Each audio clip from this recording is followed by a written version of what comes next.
actually, is stewardship. And stewardship, I think, has two components to it. One is the heart of which starts or is part of our gospel this evening, and I'll talk about that. The other component of stewardship is mission support.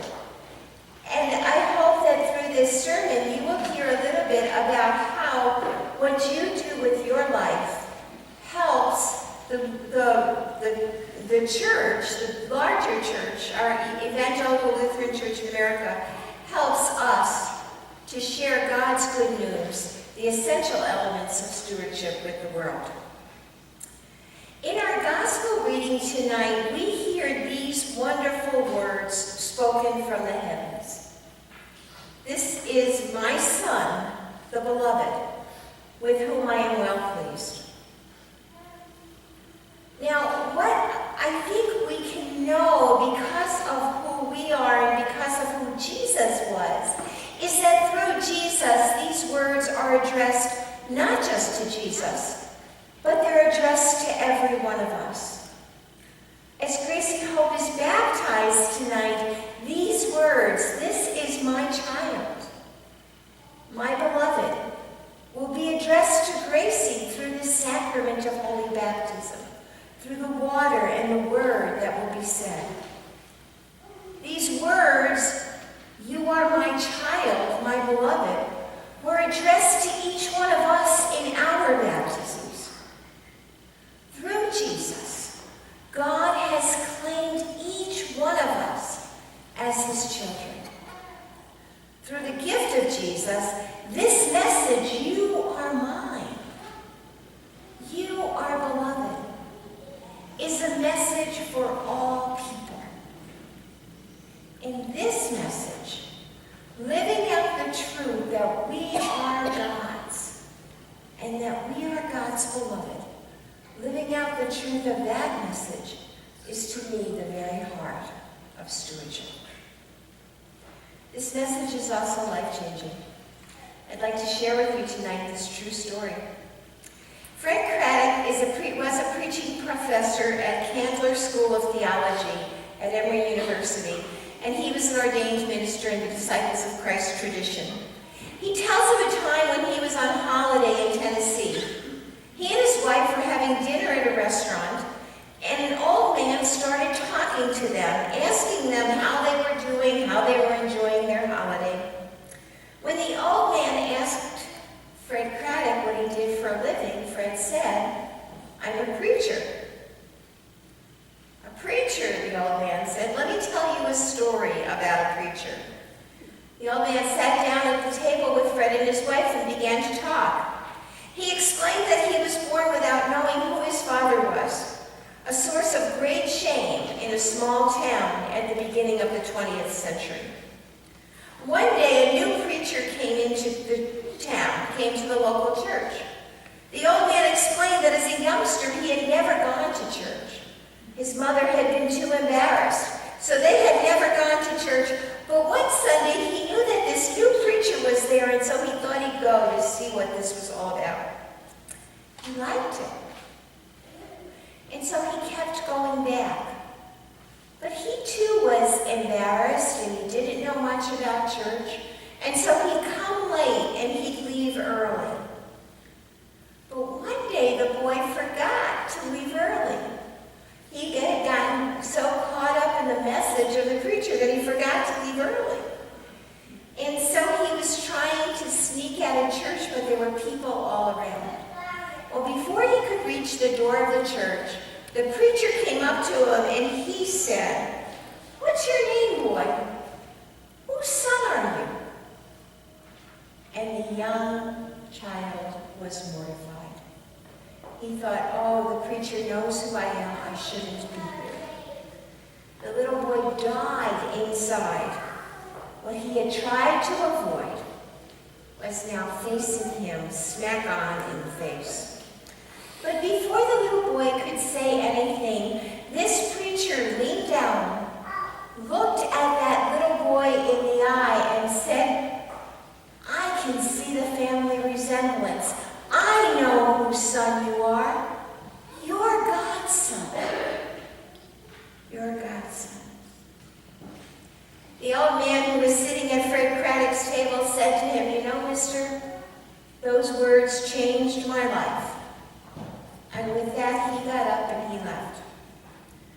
waitress came over after he left, and she said to Fred and his wife, "Do you know who that was?"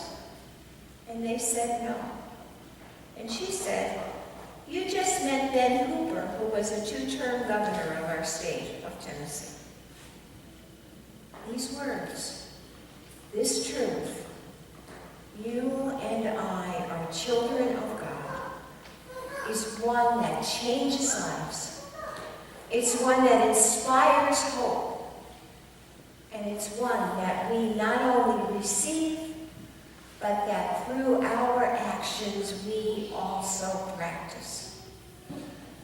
Now, I know that in every congregation there are people who question, why do we give money to the greater church? We need it here. We can do so much good.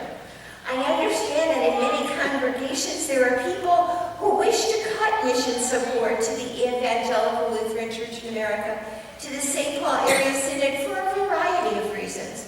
Perhaps they don't clearly understand what the mission of the church is. Maybe they wonder if they could spend the money better in their own community than somewhere else. Maybe they're not convinced that sharing financial resources is a benefit, or that they have resources to share. Oh, my friends, I think our gospel text and this truth that we are the children of God gives us great insight into why we share these financial resources. It's simply so that more and more people throughout the world can know the truth of our gospel today, can know that they are God's children. When you give mission support to the St. Paul Area Synod, you are participating in ministries that are both local and global. In your bulletins, there's this mission support quiz. I'm not going to answer all the questions during my sermon tonight, but if you listen, several of them will be answered, and then the other answers are in your bulletin so you can cheat, but not while I'm talking later. Okay? Through your mission support, the congregation of Good Samaritan Lutheran Church that worships in Grace Lutheran Church in St. Paul is able to share the message that all children are God's children.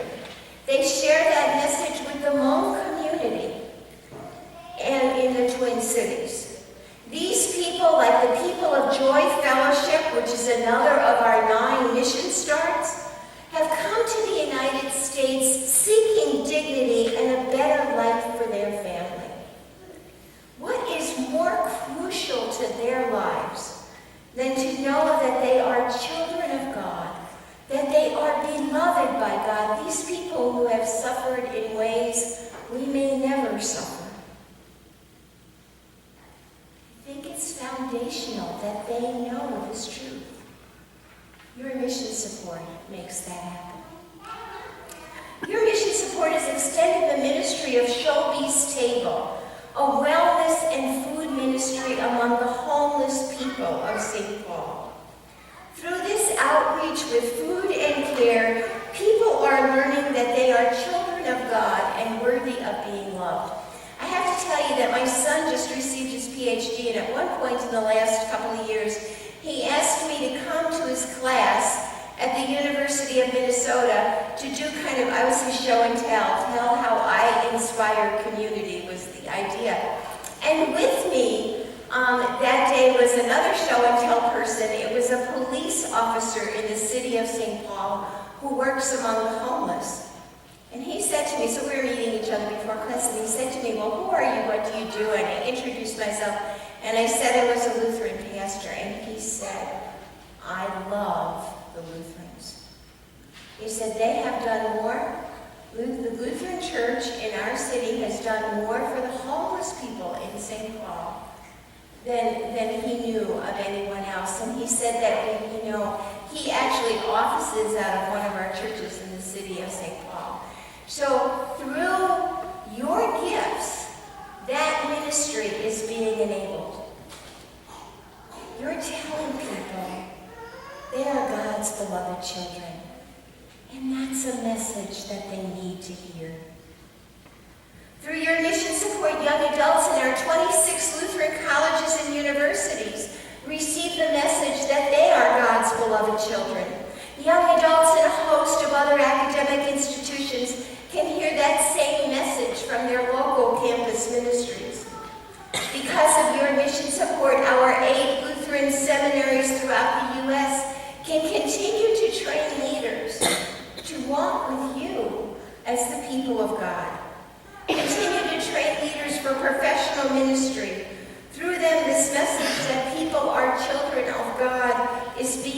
spread throughout our country. Through your mission support, congregations around the U.S. have an opportunity to engage in mission renewal. In the St. Paul area synod alone, almost a quarter of our congregations have been engaged in mission renewal projects and experiments over the last 6 years. Because of these projects and experiments, teachers and children in several elementary schools have received meals and supplies.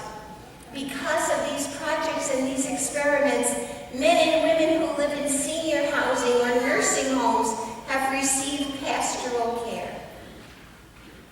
What is that but saying to people, you matter. You're children of God and we care about you. Your mission support has enabled those of us who work in the bishop's office to work with congregations when they face difficulties and challenges, whether those difficulties are in staffing or in relationships, in budgets, or in the challenges of finding new pastoral leadership. On Friday alone, while I was in the office, I was able to talk to members from 5 different congregations, all of whom called into the bishop's office to ask for help with congregational dynamics.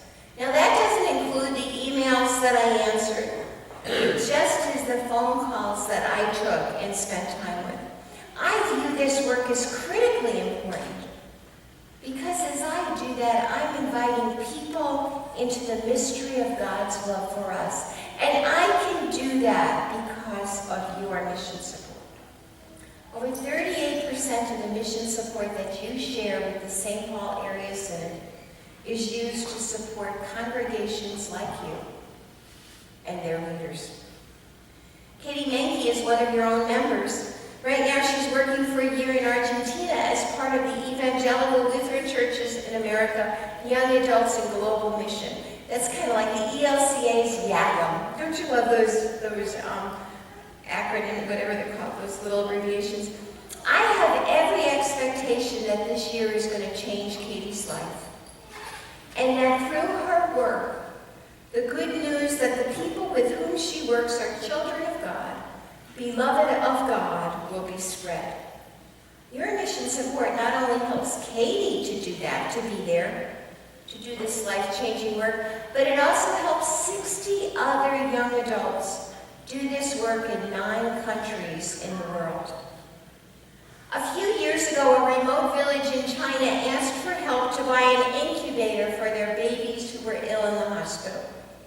Because of your mission support and the mission support of congregations like Our Savior's, that incubator was purchased, and over 80 babies' lives have been saved through that.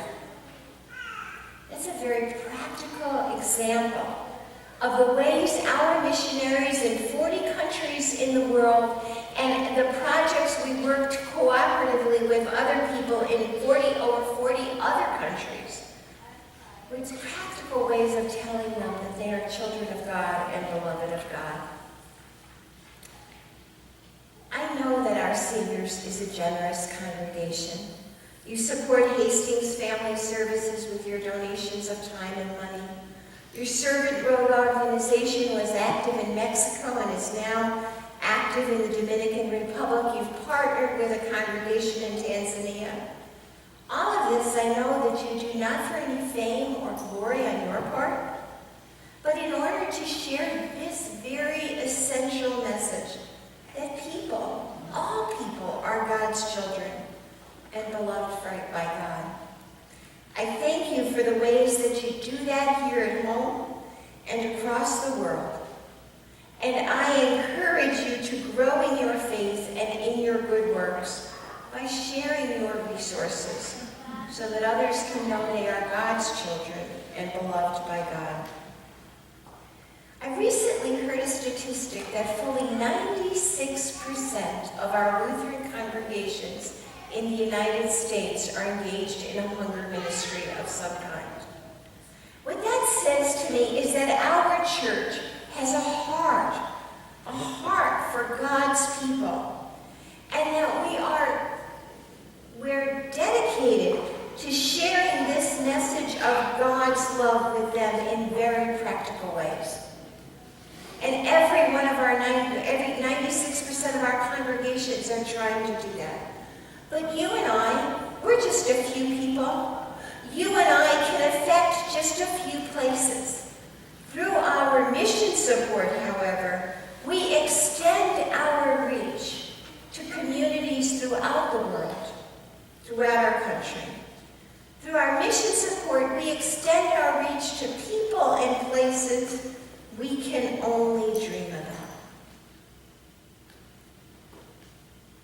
You are God's child.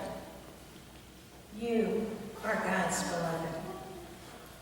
I hope that as Gracie is baptized and through her life, that message is a message that just beams into her and out of her through the love that you share with her. And I hope that Gracie, as well as all of you, are blessed to know that truth through your families and friends, through your pastors and your congregations, through sharing this truth, hearing the word. And friends, we are given the privilege and the responsibility of sharing that not only within our small circles, but of sharing that with the world, a world that is desperate to know about the love of God. I am grateful that we can do that together through the St. Paul Area Synod. I'm grateful that we can do that together through the Evangelical Lutheran Church in America. I am grateful to you for your mission support, because your mission support enables us to reach out and to let people know in word and deed that they are indeed God's children, that they are indeed beloved by God. And maybe as we reach out and somebody hears that message, that person might be the governor of the state of Tennessee, or someone very close to you. You are God's child.